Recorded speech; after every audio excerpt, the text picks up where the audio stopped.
Hey, everybody, welcome back to the Therapist Confidential podcast. I'm your host, Travis Heath, and today we get to welcome in Dr. Shana Walsh. I'm excited for this conversation for a number of reasons.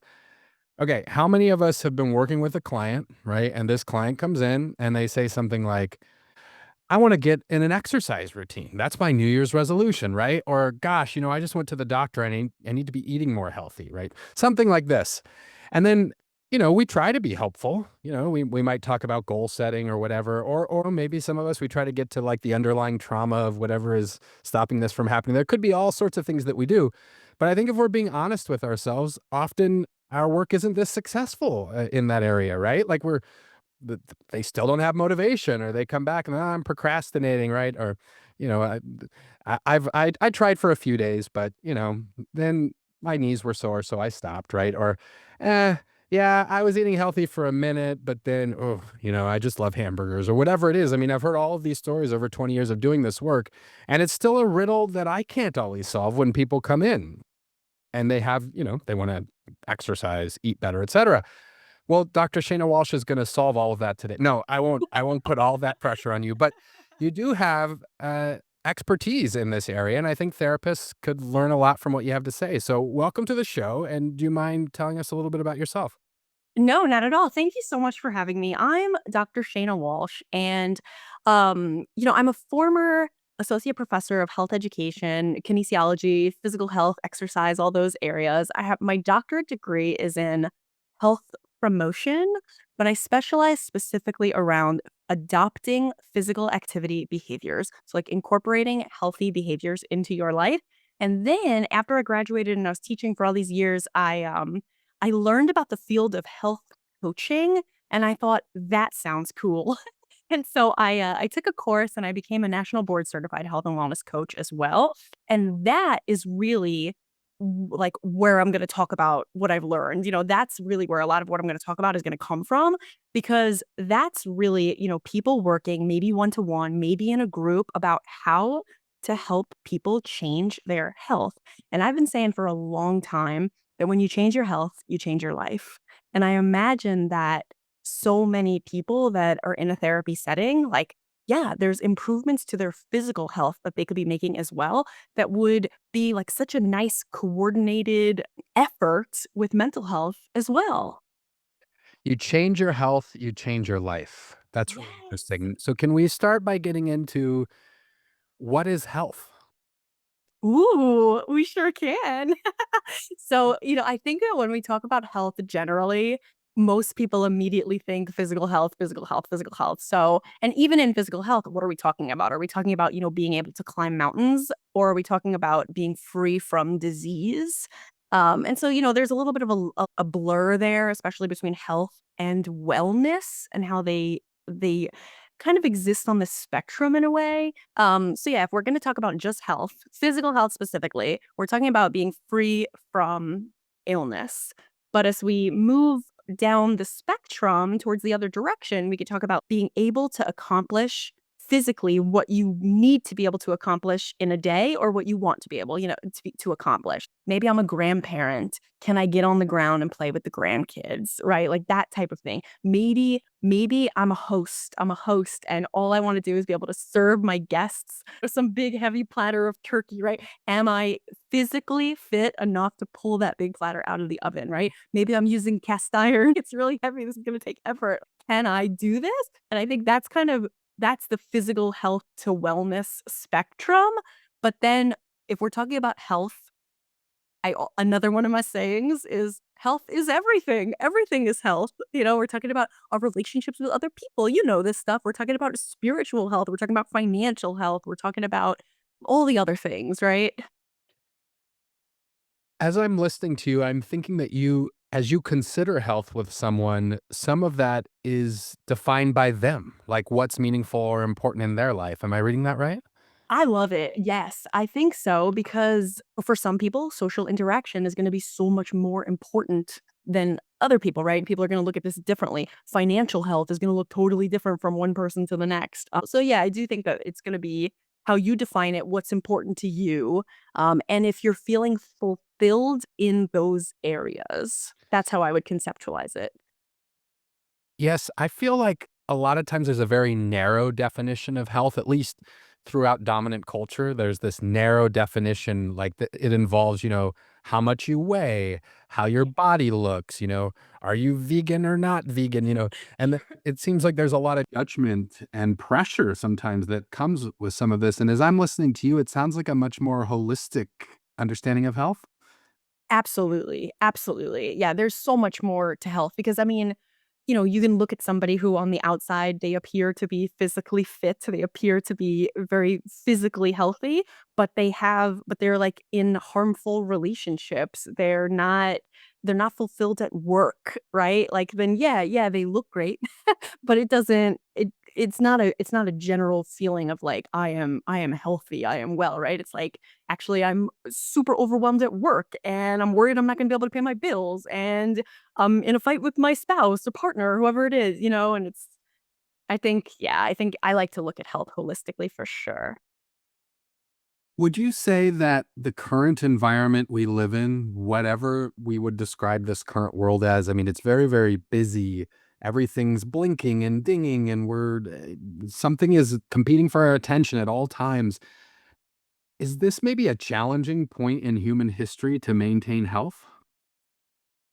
Yes, yes, and I think for the reasons you mentioned and others beyond that. So, yeah, I mean, we're constantly distracted, and I would also make the case that a lot of those distractions are, distraction by, like, misinformation or disinformation. I mean, and if we're talking social media, like, if we're talking dings and clicks and, the algorithm, right? All you have to do is look up one health-related topic, and now all of a sudden, that's what you see, right? That's You're scrolling through social media, and you're getting, influencers and advertisements and all this stuff for anything, and, um it's that's not that it might be good advice, it might not be, or it might be good advice for someone else, not you, or someone else's situation, not yours. So, yeah, I think that's part of it is like there's so much information being thrown at you, but at the same time, our existence is far more sedentary than it ever has been historically as well. Like, I wrote a paper on it, I can't remember when now, but I had to pull all this research, and one of the pieces of data that I pulled was this idea that, like, since the 1960s, people do, like, 60% less manual labor.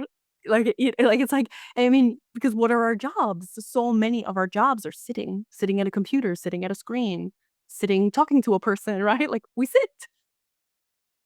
Oh boy. Yeah. And, I was talking with someone the other day. On one hand, it's pretty amazing that I can sit at home and with my phone, I can order some food.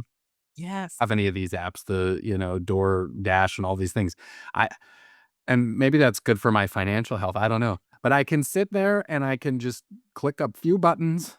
Mhm. And then all I have to do is walk to the front door and they literally bring the often high caloric food to my door. Right. Right. And on one hand, that's pretty remarkable that as the kid who Absolutely. grew up in the 80s, I'm like, I could have never, that's like back to the future type stuff. But there are consequences to that too. And so I guess part of what I'm wondering if we could explore is like health in the modern world, and how do we, I mean, part of health, as I think you're describing, is it's subjective to the person, and we need to understand it holistically from what the person wants in their own life. And then there's also these sort of larger macro forces that impact it. And I guess I'm wondering if you could speak some about how we try and maintain health in the modern world. Yeah, I love this question, and I just love this idea because you're absolutely right. It's really extraordinary what we can do, like what's our society is capable of at this point, And you mentioned, the food delivery, but even grocery deliveries, you don't even have to touch the apples you're gonna buy. Someone else touches them and brings them to you too. And it has created a dramatically different environment than what most people grew up with, right? Or it's changing. Someone recently told me, and I'm getting a tiny bit off topic here, but hopefully you think it's interesting. No, go wherever you want. Like it's part of this. The no topic is off topic. There's just Oh, I topics. love Keep it. going. Someone recently told me that he really believes that not in my lifetime, but in my children's lifetime, there will be no more grocery stores where you can just go and shop. He said, I don't see that as the future. I see the future as, warehouse, basically food warehouses with, people that deliver. And I don't know. I kind of hope he's wrong because I love to read a label and I love to feel a fruit before I purchase it. I want someone else to get the good pear. I'm getting the good pear, right? But anyway, health in the modern age is different than it ever has been. Having said that, the same things historically that keep us healthy are the same things that keep us healthy today. So we need to move our bodies. We need to sit less. We need to eat real food, the right amount of it. That hasn't changed. What's changed is really everything else. And I think the way we interpret that information and the way we apply it. Say more about that. I'm really curious, like those interpretations. How do you think like, what risks do you see with how we're filtering and interpreting information in the modern age? Because there's information about everything all the time. Now I say, look, I remember when I was a kid, my dad told me just an offhanded comment. He's like, a tomato's a fruit. I'm like, a tomato's not a fruit. A tomato's a vegetable. No, he goes, it's a fruit. It's a fruit. So what do I have to do? The next day, I have to get on my bike. I have to ride a mile to the library. I have to look in an encyclopedia. It's like, oh my gosh, the tomato's a fruit. I can't believe Mhm. this. I can't believe this. I check, another source there. It's a fruit. I ride all the way back home, right? My dad gets home from work. I say, all right, sheepishly, you were right. I mean, it's this whole process. Now, there was something beautiful in how that process slowed down. I had time to think. I went and pursued the information. Now, my kids just Google me or chat GPT me or whatever they do, and they're like, "No, you're wrong." And on one hand, I think that's amazing, like that this information is all there and it's at their fingertips. On the other hand, it comes at us so fast, and people are, I don't even know if they are filtering information. People are talking to chat GPT like it's a friend or something. Like this is all happening so fast. And I'm wondering your thoughts about how we're filtering and making sense of all this information as it pertains to health. Yeah, I mean, I'm thinking about food specifically, though there's a ton of fitness trends as well that this relates to. But I'm thinking about food. So you said you grew up in the 80s, so did I. So that means you remember fat-free everything. Oh gosh. Low fat. It was better to eat margarine than butter Mm. and Mhm. snack wells and all the fat-free cookies, low fat, everything. And what were we using instead? And it was sugar. Like it was sugar. So then the pendulum swings like it always does. And then we went to, no, we need some fat. It's carbs. Carbs are the problem, right? And we're still there a little bit. Like we're still there a little bit. Wherever, and everything's high protein, especially for women, or high protein, high fat, all this, right? And like the pendulum is just swinging and there's food trends and all this. I think what's happening is that it's just happening faster and but at the same like the human being is the same, like we are the same. We're just receiving this information faster. So I see the trends moving faster. That's my best guess. Like there's going to be more of them. There's going to be the constant influx of information. I think that people don't know what to do. Like they don't think they do. Everyone knows I have to exercise more, eat differently or eat less or whatever it ends up being, right? But I don't know exactly what to do to make that happen. And now there's even more information at you every 10 seconds, right? Or all you have to do is pick up the phone and ask, and it can tell you, oh, yeah, you should do this diet or do this diet or do this. That's kind of what I think is happening. It's interesting too because well, it's funny because people talk about diet, "I'm going on a diet," as Mhm. opposed to diet, "This is what I eat." It's a diet. It's my Yes. diet, right? Which I find that interesting, but when people, quote, unquote, "go on diets," often, especially if they're finding some success from they're almost militant about like, what I mean is they often have good intentions, but they're like, "Oh, if I'm doing, like, the carnivore," I think that's the one where you only eat meat or whatever, "then Yep. it works for me, then everybody else has to do it, and this is the only way." And I'm often skeptical of many things in the world, but my feeling is that it feel and you hey, this is I wanna be corrected if I'm wrong here.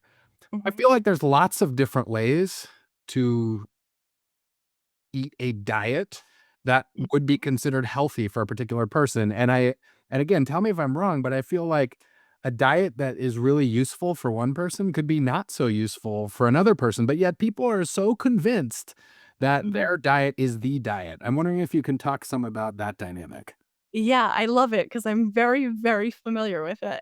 So what we call it in the biz is bioindividuality, Mm, and it's this idea that, like, my biological makeup is different than your biological makeup, which means that the foods that I eat might be different than the foods that you eat, and they could both be health promoting.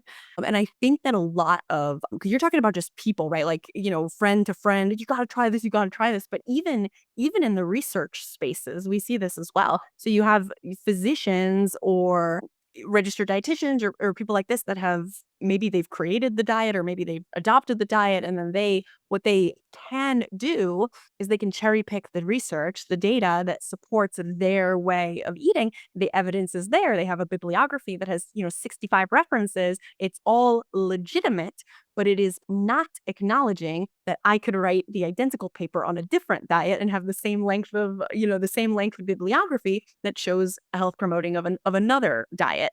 And I think that in some ways, when people get like militant about it, like you said, like you got to try carnivore, carnivore is the only way. But when they get like this, in a way, it's not supportive of other cultures because obviously people all over the world can't eat this way, right? Like it's mm. kind of it lacks like cultural competency. Oh, absolutely. I appreciate you pointing that out.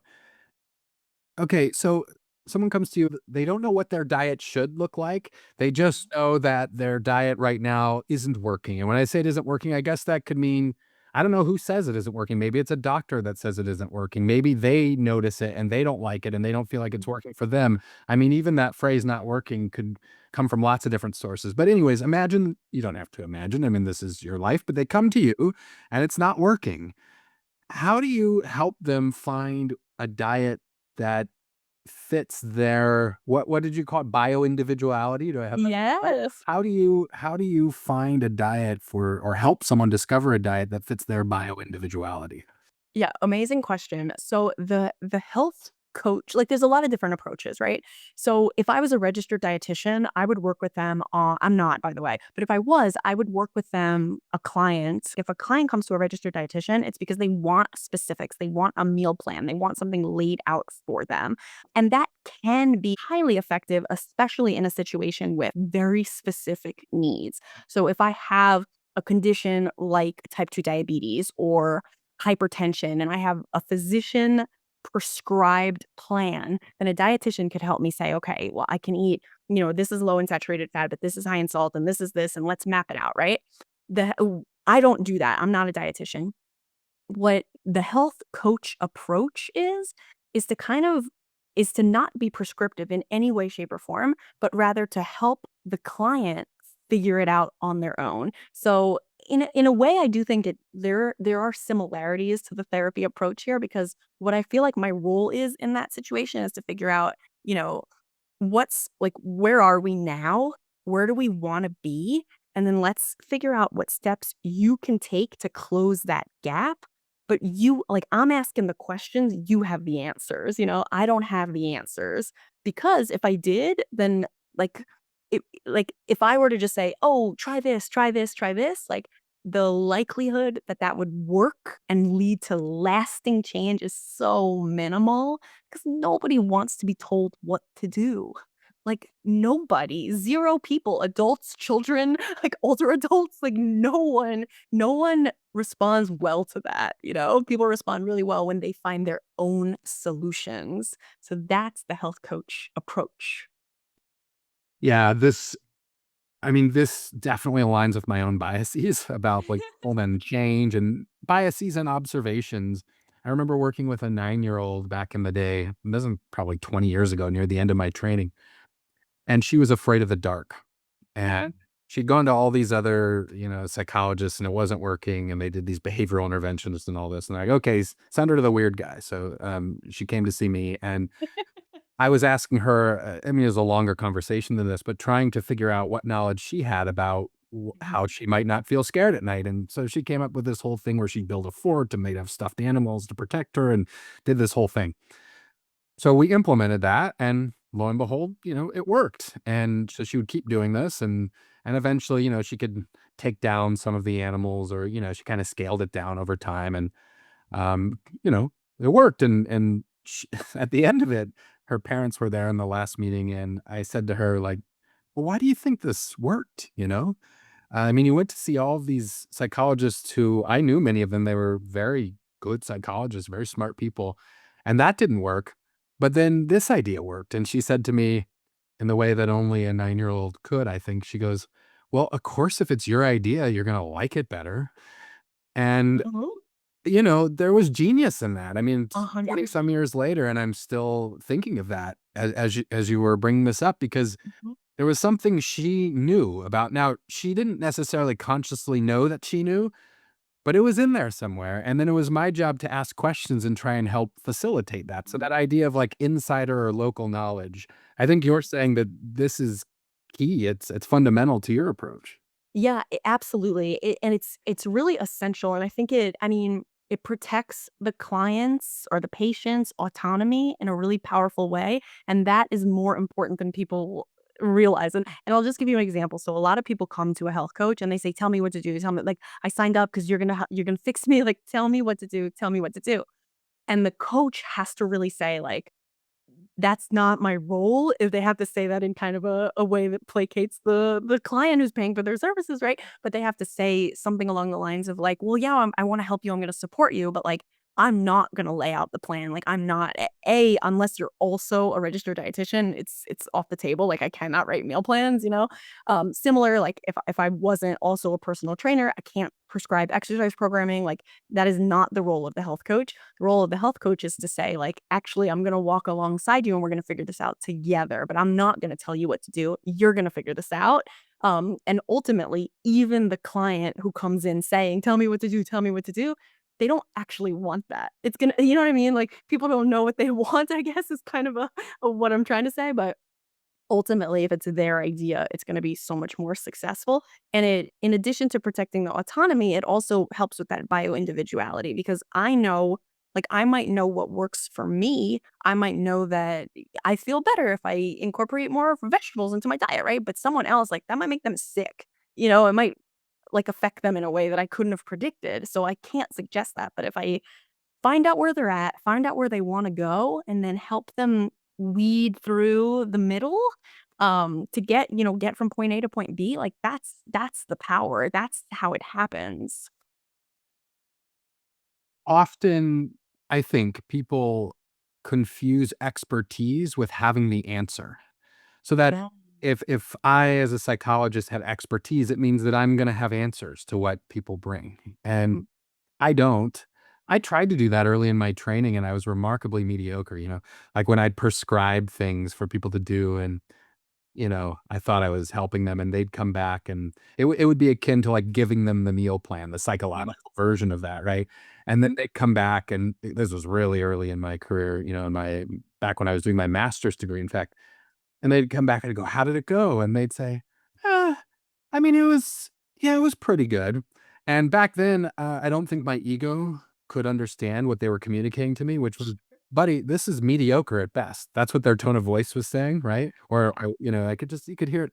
Eh, that was the someone doesn't make that noise when something's really successful. So it took me a while. I was slow to figure that out, but I thought that's what expertise was that I had the answers. And what I've come to understand is one can have expertise without having the answers. And in fact, I think some of the expertise that I possess is the ability, I hope, to ask some half decent questions that open up possibilities for people. And so I'm wondering how you frame your expertise, because you're right, people pay money, and they're paying money, and often, especially in this late capitalist neoliberal society, they're like, "Hey, I paid this money. What's the outcome?" And so I think I'm hearing you say, like, of course, you do find an outcome together, but it's collaborative. So what do you frame as your expertise to people?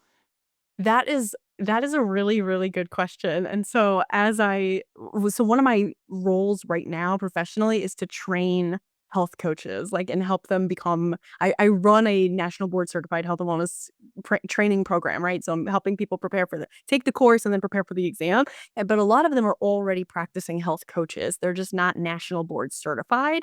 And so a lot of them have, they have websites and they have this, and I always look at them because I'm so curious what people's tagline is. Like, what's their thing? And so someone I could just tell you one off the top of my head is, I'm your highly organized best friends that's gonna help you get where you want to go, right? Other people say we're dance partners, you lead, I follow, or you're driving the car, I'm the GPS, but you make the decisions. Like, I'm just helping you along the way, but you're the one operating the vehicle. So there's a lot of kind of like little, gimmicky phrases like that. But yeah, in a way, in the health coaching space, you actually wanna tone down your expertise because you don't wanna be direct in advice giving because you want it to come from the other person. Where I find the expertise to be extra valuable is that I fully understand the context of what my client is describing. So if I have a client that's coming in and they're telling me that they've been having gut health issues and that they need to be on a low FODMAP diet and they're in the elimination phase, well, guess what? I know exactly what all that means. So they don't have to explain it. I get to say, okay, so that means you're cutting out garlic and onion. How's that going for you? Like I have that. I have enough of the context and I can offer education where appropriate. So, and I would do that in a very careful way. We call it the ask, offer, ask. So I would either like I wouldn't just say like, "Oh, let me tell you about what's happening at the cellular level," right? Like I wouldn't just offer that. I would instead say, "It sounds like you may have some misconceptions about your type 2 diabetes diagnosis. Would it be helpful if I offered you some information about what happens after you eat something high in sugar?" They almost always say yes, but I protected their autonomy by asking first, you know? And then once they give me permission, then I say, "Okay, well, I just wanted to let you know that, here's what happens." And I try not to get too scientific about it because I know I'm capable of doing that and I want to avoid that as much as possible. But really that's kind of how the expertise shows up in the health coaching conversation. Did I answer the question? Yeah, you did. Okay. I I love that you ask for consent. Uh, Yes. this is something I do frequently in my work to the annoyance of other therapists sometimes. They're like, "Why do you ask? Is it all right if I?" And I say, "Well, because I don't know if it is, right?" And especially around certain issues, these can feel sensitive, and I don't know what people have been through, and so I just think it's generally a good thing to do. Um, Gosh, this is great. I definitely wanna talk some about exercise as well. I know this is, something that you have some expertise. But before we do that, I wanna bring up this idea of eating as it relates to bodies and body shapes and so forth, because I feel like often as a therapist, as a psychotherapist, when someone comes to see me and they're talking about their relationship with food. Mhm. Actually, this comes in with exercise too, to be honest. It often has to do with I want my body to look a particular way. So that like there are these undercurrents of what healthy means. You know what I mean? We've defined it in our conversation today as more holistic, which I really appreciate. But often there are these undertones, and sometimes they're subtle, and people don't even realize they're there. But when people are saying I want to change my diet, what they're actually saying is I want my body to look differently. And sometimes bodies can't look certain way. I mean, I guess there are ways to augment body through plastic surgery and other things, right? But even then, bodies can only look certain ways for certain people, but there can be a lot of cultural pressure for bodies to look particular ways, and that can help along, unhealthy eating patterns that could lead to all sorts of problems. So I'm wondering how you factor in these kinds of cultural pressures that come with bodies and how bodies are quote unquote supposed to look.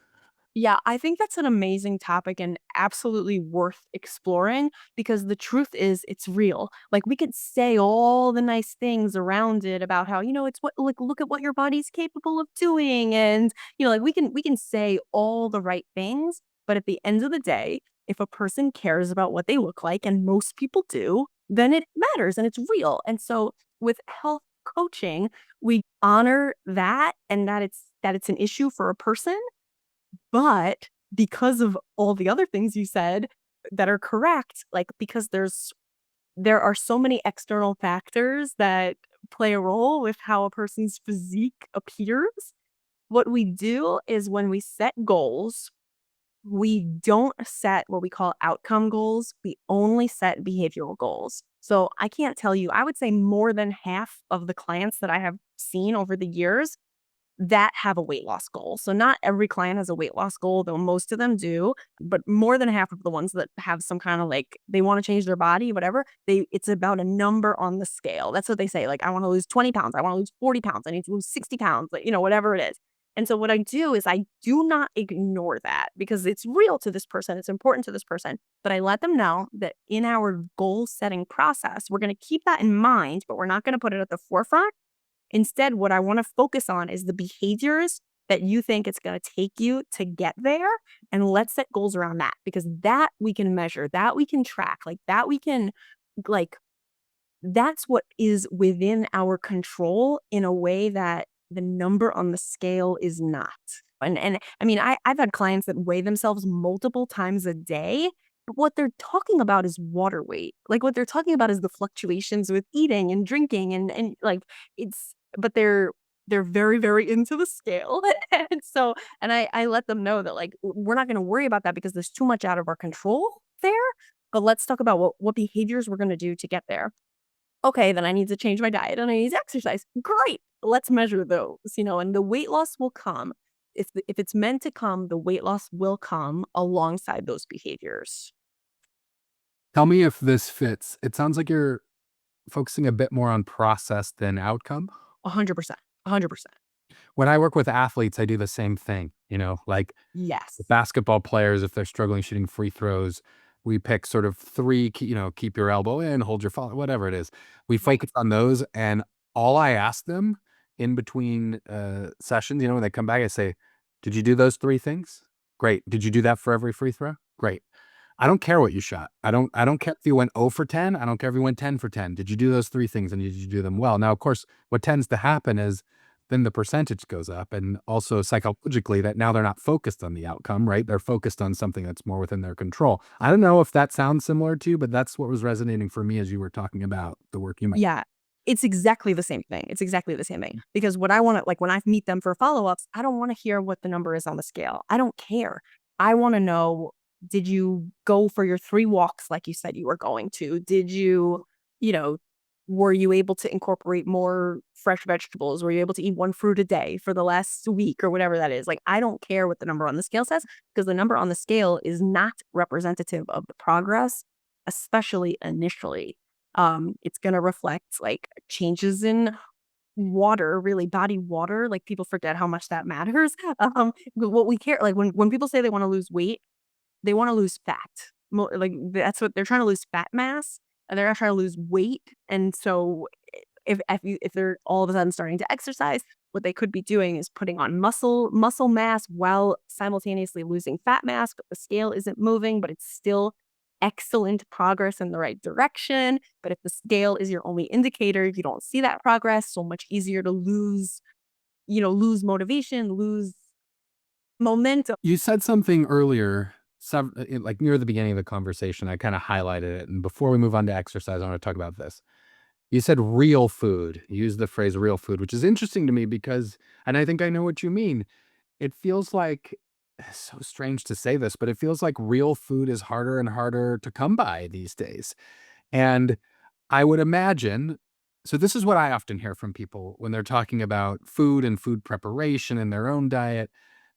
And this is like the creep of a neoliberal late capitalist society, right? Where we always have to be productive and everyone has 3 side hustles and all the things. They go, "I don't have time to cook. Are you kidding?" Like, "Hey, can you find me like real food that 1 is affordable and 2 that can be prepared quickly?" Now I'm sure you have answers to all that. But what I'm saying is people often feel helpless about that. Like they quote unquote should be doing this, or maybe they even want to, but in terms of time or finances or whatever, that relationship with real food is hard to come by. Yeah, I completely agree, and especially if, like we talked about earlier, if you're not even doing your own grocery shopping, right? Like, you're just, clicking stuff on a screen and then it arrives at your house, like, it is easy to lose connection with real food. And I am not here to advocate like no prepackaged snacks ever, no prepackaged meal or anything like that, because there's a time and a place for everything. But generally speaking, if we're eating single ingredient items, putting them together, but they start out as single ingredients, it's going to be better for our overall nutritional health. Like it's going to be a more health promoting diet than if we're eating a lot of ultra processed or prepackaged foods, snacks, meals, etc. So I don't think that's controversial. So somebody comes to you and they say, "Hey, I'm a single parent. I have to Mhm. work 3 jobs. You know, what I don't have time to cook or I don't have." I mean, do you have any tricks or tips or suggestions about how they can have a relationship with real food that, may feel better or healthier to them? Yeah, for sure. And again, if I was truly in this context, I wouldn't even make any suggestions at all. I would just say, sounds like you're interested in eating more fresher foods. Did I get that right? And then they'll say like, yeah, yeah. Like, well, what's one that you like? And they'll say, oh, I love carrots. I love baby carrots. Oh, baby carrots. Is that something that you want to incorporate into your diet? And they'll be like, yeah, I forgot about that. I'll add them to the list, right? To the grocery list. And okay, so it sounds like we have found a way to incorporate one real food item into your diet. Do you want to stop there? Does that sound good to start? Or do you want to keep going? And that's what I would actually do is let them find it all, but yeah, but there's ways to incorporate. It doesn't have to be all or nothing, which is a big thing that happens with diet and exercise in general. People get very caught up in if I had one bite of the wrong food, the day is gone to garbage. I can just eat whatever I want for the rest of the day. It's a very common thing I see with health behavior change that is incorrect. Like it's just wrong. You can still make great decisions and have a few bad decisions in there along the way, and that's just human and normal. Yeah, I appreciated how you started that response where it was like, I could see how your work actually looks there for a minute, right? And how Yeah.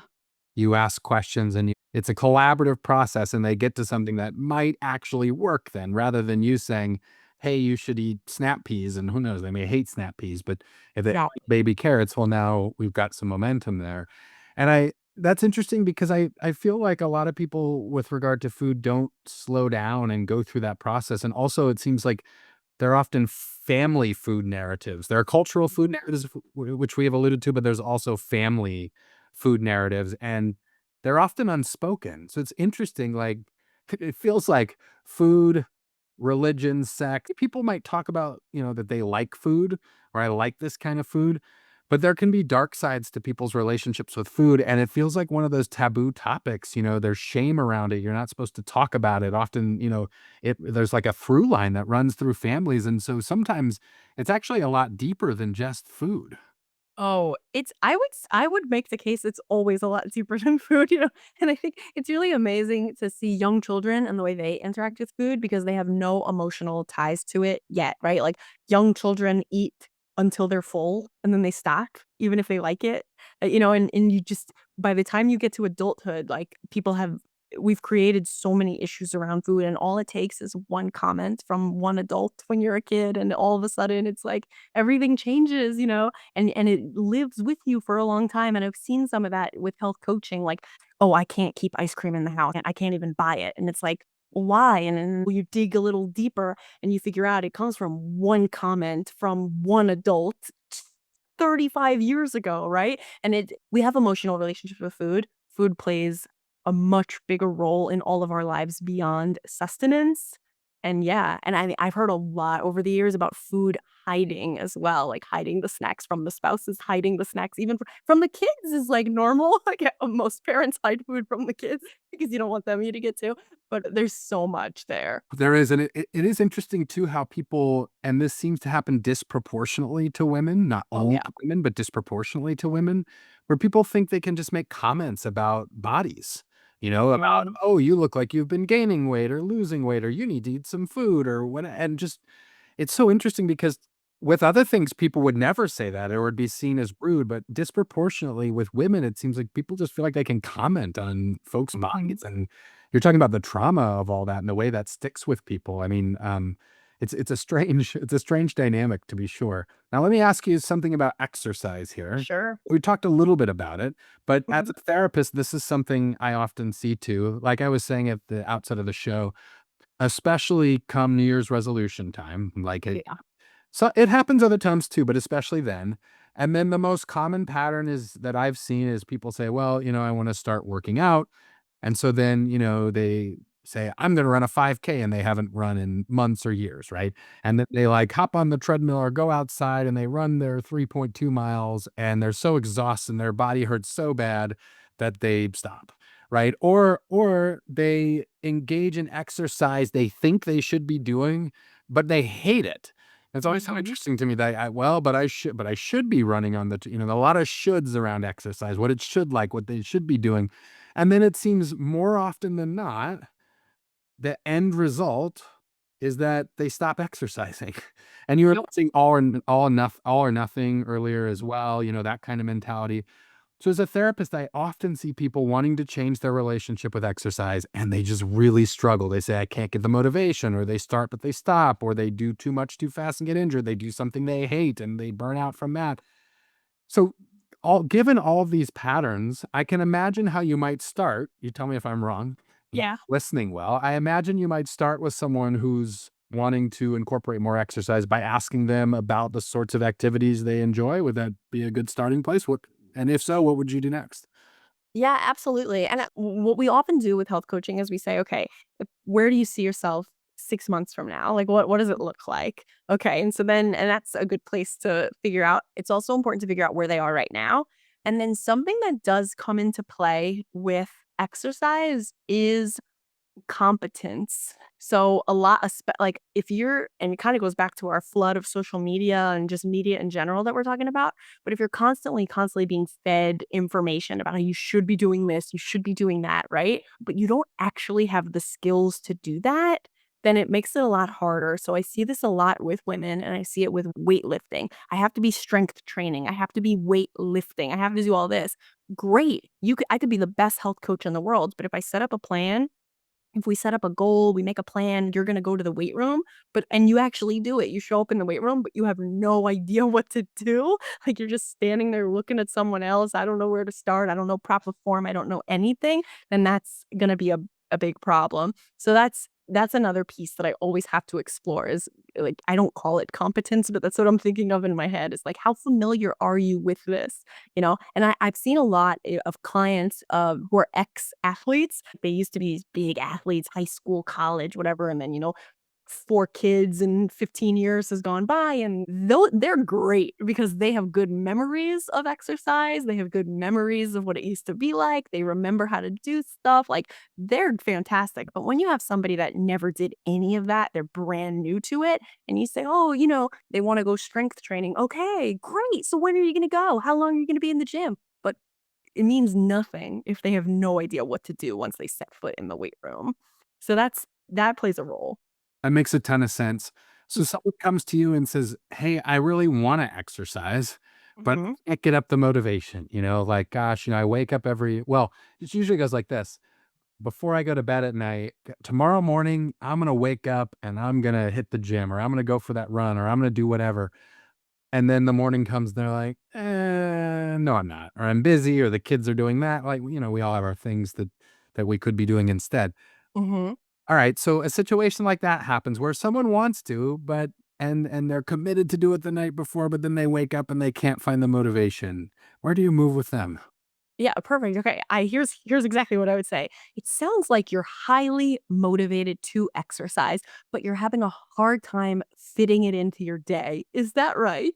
And they say yes. And then you say, okay, so we've tried morning. It didn't work. Is there another time that where we could squeeze it in? And I would also want to ask, like, what specifically are we trying to do? Is it a run? Is it going to the gym? Is it something? Because perhaps there's wiggle room there. Like, I like to think about, like, what are all of the variables at play and which ones can we manipulate? So we have to play with time of day because that's not working. But we should also mess around with type of exercise because if they're trying to get to a gym and then, by the time they leave the house, they have to turn around and come right back and start, then maybe we can just go go for a walk in the neighborhood or go to the basement and watch a YouTube video or something like that. We can mess around with type, we can mess around with time, and we can mess around with all these different variables to try to find something that could work. But another thing that I would definitely want to talk through is the something is better than nothing. Even the tiniest addition is better than even if you decide to you live in a two-story house and you just go up and down the steps 3 times, that's 3 times more than you would have done otherwise, like, every little bit is helpful. We don't wanna set the bar too low, obviously, if they're trying to make a life change, but that reminder that even you stand up and walk around during commercial breaks of your TV show, like, this is nobody watches commercials anymore, but you know what I mean. I certainly don't. I time out. I don't have like when I'm watching live sports and stuff, I start half an hour late so that I don't have to watch any of them. That's true. But I get what you're saying. Do you think the language here matters? Like it strikes me that the word workout is very different than the word move. You know what I mean? Oh, yeah. Does language matter in this? 100% it matters, and I would say this would be like a case by case kind of basis. So, if I sense that workout is triggering in any way, shape, or form, then we're not calling it that. Same with exercise. Other people, like I already mentioned, for whatever reason, I've gotten a lot of clients that are ex-athletes. They love thinking about it as exercise, as workout, whatever. But I get some people that are like, I just need to move a little more. Movement is the softer version. People like movement, physical activity. Someone's just activity. What kind of activities could we do? How can we move our bodies more? Yeah, we can definitely soften that if we need to. Yeah, I'm really appreciating the subjectivity of your approach and the way it gets tailored to individual people. All right, Yeah. let me ask you this. This might sound like a strange question. You're mentioning ex-athletes. I'm one of those people. I've worked with a lot of current athletes and, friends with ex-athletes and all the things. Do you think it's possible sometimes for people to be too goal-oriented? Like they're so goal-oriented that they sort of burn themselves out or something like this? Oh, for sure. I've had clients that we talk about setting up a goal or 2 or maybe even 3, and they come back with 14. Like, you know what I mean? Like, there's very, very highly goal-oriented people.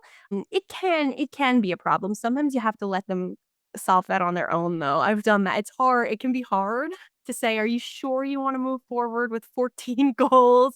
I have some if it's okay with you, I'll share a concern. I have a concern that it might be too many things to work on all at one time, or even just one goal that might be a little bit too hard. And there is a rule of thumb. You want to meet your goal, say 80% of the time, something like that. If you're meeting it 100%, then it's too easy. But if it's less than 80, we might need to soften it a little. So yeah, there's definitely you can have issues with people burning out on too tough goals. With regard to workouts and staying consistent with them or movement and staying consistent with it, whatever we wanted to call it, have you noticed patterns around folks who tend to be consistent and do this well? Yes, one of the biggest things that I've noticed is that the person who sticks with it is prepared for it to be miserable in the beginning, which is true. I mean, if you've ever detrained, maybe, and it could be on purpose, it could be because you got sick, and then the first time you go back, you're like, "Oh my gosh, what happened? I used to be able to do this. I can't do this anymore," you know? So it could be for any reason, really, and no matter what the reason is, it's okay, But yeah, when you first get back into it, it's horrible. And if you're getting into it for the first time ever, you have to be willing to kind of fight through the misery, knowing that it will get better. Like you have to have this trust that every run isn't going to feel like this. Every visit to the gym isn't going to feel like this. Like at some point, my body's going to adjust because it will. That's guaranteed.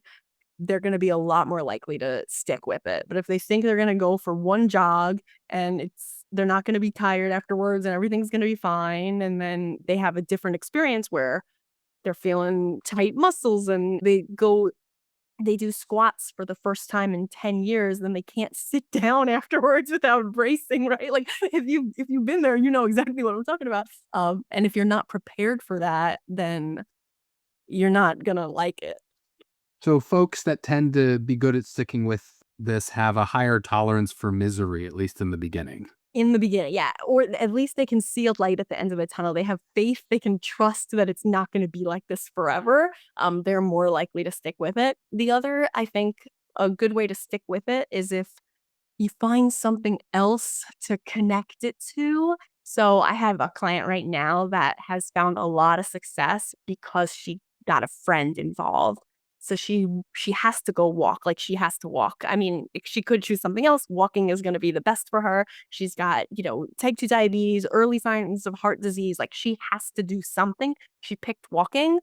She found a friend that's willing to go 3 nights a week right in the neighborhood. They just meet at the door and they, one doesn't wanna go, the other one says, "No, come on, let's go." Like, that's gonna work. So, building something else into it. Yeah, I appreciate that. Yeah. What do you think about in the modern world, we can get almost instant metrics for our I have one of these. This is bad for a podcast, but I'm showing like the Apple. Oh, you're showing me your Apple. Well, we both have Apple Watches, right? And I actually love that thing. It's the only reason I got it so that I could track my heart rate, exactly how many steps I'm getting, because otherwise I'll bullshit myself. I mean, I vacuumed or I did housework, that counts. And, then I started looking at this thing when I got it 7, 8 years ago. I was like, actually, no, it wasn't as much as I thought. And I could see this sort of like biometrics. I see the advantages. I can also see disadvantages, but I'm wondering what you think about the ability to sort of quantify all of our exercise in real time now. I mine is an off-brand, just so you know. I just need to make sure the viewers know. Um, I, um I think it like you said, pros and cons. So I bought mine for the exact same reason. I bought it for step count specifically because I wanna know. I wanna know. And I know for me, bio individuality, that when I look at that number and I don't like the number, I will get up and I will pace around my house. Like I will. I know, if at the end of the day it's not the number that I want it to be, I will move. It works for me. I never prescribe tracking in that way with a client unless they already show interest in doing it. And it's because tracking is its own behavior, right? Like it's its own thing. So if I have an exercise goal and it's, getting to the going for a walk 3 days per week, whatever, like we can track that. Is you can put a little checkbox on your calendar or on your phone. Like we don't need the step count for it. We don't need the exercise data from the watch. But if they have the watch and they wanna use it or they have the Aura ring or they're wearing, anything, right? There's a million options now. I've had clients that have the full on heart rate monitors with the chest strap and all this stuff, right? If they want to use that, then absolutely we can incorporate it because that data is motivating. There's a reason why these things fly off the shelves. Like people buy them because they work. It is an effective means for many people, and it can be really useful. I've had a lot of clients that use them, and they're like, "Oh yeah," and even in our sessions, I'm like, "So I had it last week." Oh, and they're like, "Well, let me just pull up the app real quick." Like, "Oh, yeah, I actually did great. I hit 10,000 steps 4 days or 6 days," or whatever that is. And you say, "Okay, great. How do you feel about that?" So it can be useful. It gets trickier with food. So food tracking is its own animal. I know some of these things you can even enter food in and all kinds of stuff. I've never messed with that, but I definitely have clients that do. Same thing. I never recommend it, but if they want to do it, they can do it. If it's helpful to them, then I'm very happy with that. I could probably go on for another hour, but we have to wrap it up soon. But I do have a final question I want to ask you, and it's around the word failure. Okay. Because I feel like I'll tell you where this question is coming from for me. For example, when I work with people who have struggled with substances, Okay. and there's very ingrained nomenclature around this. And one word that gets used a lot is relapse. They'll say, "Oh, I relapsed." And it's always interesting to me because and I get why, because the word's it's gained so much sort of power, but people just will feel like they have to give up. They're like, "Oh, I relapsed." I'll say, "Well, what exactly does that mean?" And let's say they're struggling with alcohol. They'll say, "Well, I got drunk last night, so it's over." And it's like, it's interesting to me because it's like, well, what I hear you saying is that you got drunk and you don't like that. And now you have an awareness of it and you're talking to me about it. And I'm wondering how that's come to be storied as failure or relapse or whatever it is. And so I don't know. Like, I think in some ways failure is really useful. Like for me as an ex-athlete, I mean, failure wasn't always a bad thing. Failure was motivating. And so using that word was helpful.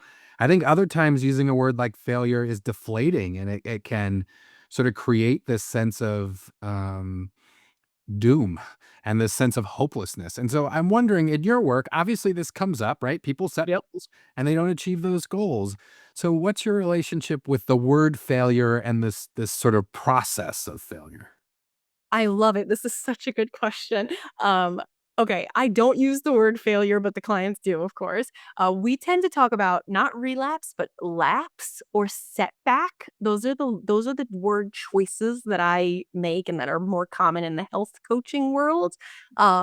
But what I personally use, and this is just like a Shana thing, what I do is I call it a lesson learned. I talk about lessons learned, which is exactly what you were talking about. So, and I can give a perfect example also. So I had a client that was making great progress with eating healthier. Meal prepping was a big goal of hers. Meal prepping, eating just more fruits, more vegetables, better cooking and doing a little bit more physical activity. Well, a new donut shop opened in her town. Turns out she loves donuts. So does her entire family. So they had to wait on a long line. It was like a grand opening thing. And they decided it just made more sense for the family of four to just get six, don't buy a half dozen, whatever. And they each got different ones. They all tried each other's and all this. And it was a great day and it was a great experience, right? But she's telling me about this as like, well, I really messed up because I had more than one donut because we cut each one into thirds. And so I don't even know how much I ate. And what we try to do is what we call a reframe. Is there a way I could reframe this? And so what I've said, well, tell me about everything else. So I heard about donut day, but what about Monday? What about Tuesday? What about Wednesday? Whatever. And it turns out she did everything right on every other day. So she just had this one donut day, right? And so then I said, okay, did you have fun? And she's like, yeah, honestly, like it was the best. It was just like really good family time. And I'm like, okay. I'm seeing something different than what you're seeing. Is it okay if I tell that to you, if I share that with you, And I basically said, it sounds like you had a planned and structured deviation from your other goals that was really fulfilling from a family relationship way. And so, like, okay, so what do we want to take away from this? Like, I mean, the truth is, this isn't going to happen again. Most likely, there isn't going to be another donut grand opening in your neighborhood, right?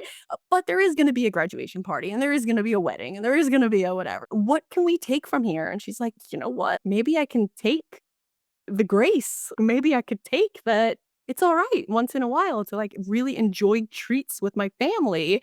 And it was a beautiful moment. Like I couldn't have planned it better. You know what I mean? Like I could that's what every health coach dreams of. It's like helping their clients see that you can enjoy food, that you can enjoy it while still working on all these other things that you're working on for your health. One thing I've really enjoyed about this conversation is the sort of holistic approach you take, the subjective approach, the way that you ask questions and really dive into the individual person. And I feel like, we were talking about expertise, and that does feel like a form of expertise to be able to do that and do that effectively. And I think so often, again, as an outsider, I'm a therapist, but I'm not in the health coaching world, nutrition and exercise. I mean, I'm on the outside of that, right? And it seems like so often the guidelines are rigid and they're exclusionary and there's something that only certain people can do. And as I'm listening to you today, it feels like, no, this feels inclusive, subjective, malleable, and anyone could find a road to health through what you've been describing. Totally, and that is the goal. I really think that one of the easiest ways to improve your life is to improve your health, but it really is just baby steps. The smallest chunk you can bite off right now is where you should start, and everything builds upon itself until one day you're there, or it's always a journey, but you're feeling better at least. You're feeling better about all these different areas of your life that are related to your health. In closing, if people have interest in connecting with you and or learning more about health coaching, are there any sort of resources that you might want to share with folks? Yeah, absolutely. They can check out I would check out the National Board for Health and Wellness Coaching, which is the NBCHWC. It's relatively new in that I think it's approaching its, like, 10th birthday. When you talk about other fields in this space, they've been around a lot longer. And then I work for AFPA, which is, an organization that creates certification and continuing education and specialty certificate courses in health coaching, nutrition, fitness, and, could be fun to check out what we have there. I appreciate your time, Shana. This was really great. Thank you. Thank you so much. Grateful to have been here.